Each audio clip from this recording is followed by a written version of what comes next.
Baik, assalamualaikum warahmatullahi wabarakatuh. Teman-teman, di sini saya akan menjelaskan tentang filsafat pendidikan rekonstruksionisme. Saya dari kelas 2022D, jurusan Pendidikan Matematika Universitas Siliwangi.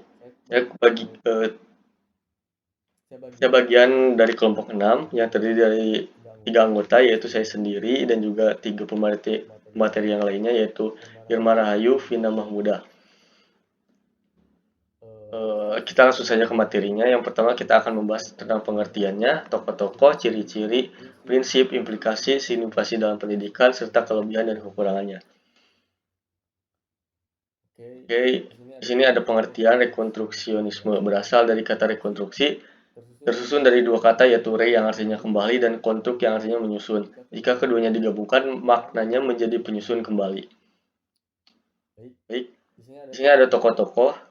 Yang pertama ada George Kons, mengembangkan pendekatan baru terhadap pendidikan. Pokok pikiran George Kons yaitu mengajak para pendidik untuk membuang mentalitas budak.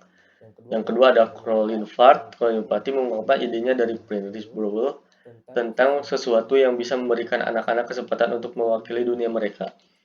Lalu yang ketiga ada Paul French. Idenya tentang pendidikan dan menganalisis masalah pendidikan yang berkaitan dengan politik pemerintah yang menjadikan masyarakat bawah sebagai kaum yang tertindas. Baik, selanjutnya kita. Jadi, filsafat pendidikan rekonstruksionisme adalah suatu aliran yang berupaya merombak tata susunan lama dan juga tata susunan hidup kebudayaan yang mempunyai corak modern serta menjadi kesepakatan antar manusia. Lanjut. Ciri-ciri filsafat rekonstruksionisme. Yang pertama ada promosi pemakaian problem solving, tetapi tidak harus dirangkai dengan penyelesaian problema sosial yang signifikan. Yang kedua mengkritik pola life adjustment atau yang disebut perbaikan tambal sulam. Yang ketiga di sini pendidikan perlu berpikir tujuan jangka pendek dan jangka panjang.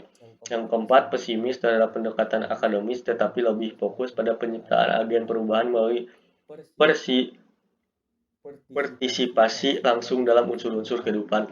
Yang kelima pendidikan berdasarkan fakta bahwa belajar terbaik bagi manusia adalah terjadi dalam aktivitas hidup yang nyata bersama sesamanya.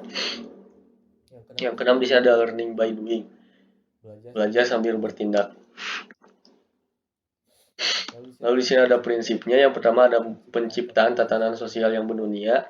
Yang kedua ada pendidikan formal sebagai agen utama dalam tatanan sosial. Yang ketiga ada penerapan prinsip demokratis dalam metode pengajaran. Yang keempat pembelajaran perubahan sosial pada pendidikan formal. Yang terakhir ada putrinisme sebagai modifikasi rekonstruksiisme. Lalu ada implikasinya. Implikasi pekerjaan mendidik mengandung makna sebagai proses kegiatan ke arah tujuannya. Karena pekerjaan tanpa tujuan yang jelas akan menimbulkan suatu ketidakmampuan dalam prosesnya. Aliran filsafat rekonstruksiisme mempunyai pandangan mengenai tujuan dari proses pendidikan. Yang pertama adalah sekolah rekonstruksiisme berfungsi sebagai lembaga utama untuk melakukan perubahan sosial, ekonomi, dan politik dalam masyarakat. Yang kedua, tugas-tugas sekolah mengkonstruksionisme adalah pengembangan insinyur-insinyur sosial, warga-warga negara yang mempunyai tujuan mengubah secara radikal wajah masyarakat masa kini. Tiga, membangkitkan kesadaran para peserta didik tentang masalah sosial, ekonomi, dan politik yang dihadapi manusia dalam skala global. Lalu di sini ada signifikasi filsafat pendidikan dan aplikasi pendidikan. Yang pertama di sini ada tujuan pendidikannya, ada pendidik, ada peserta didik, kurikulum, asas belajar dan metode belajar. Kelebihan dan kekurangannya.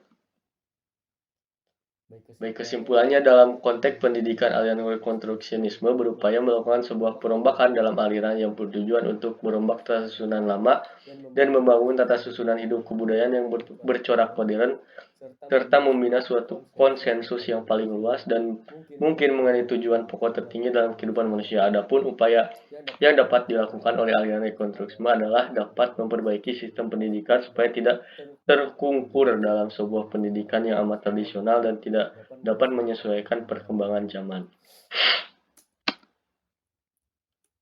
Baik, mungkin sekian video penjelasan dari saya. Wassalamualaikum warahmatullahi wabarakatuh.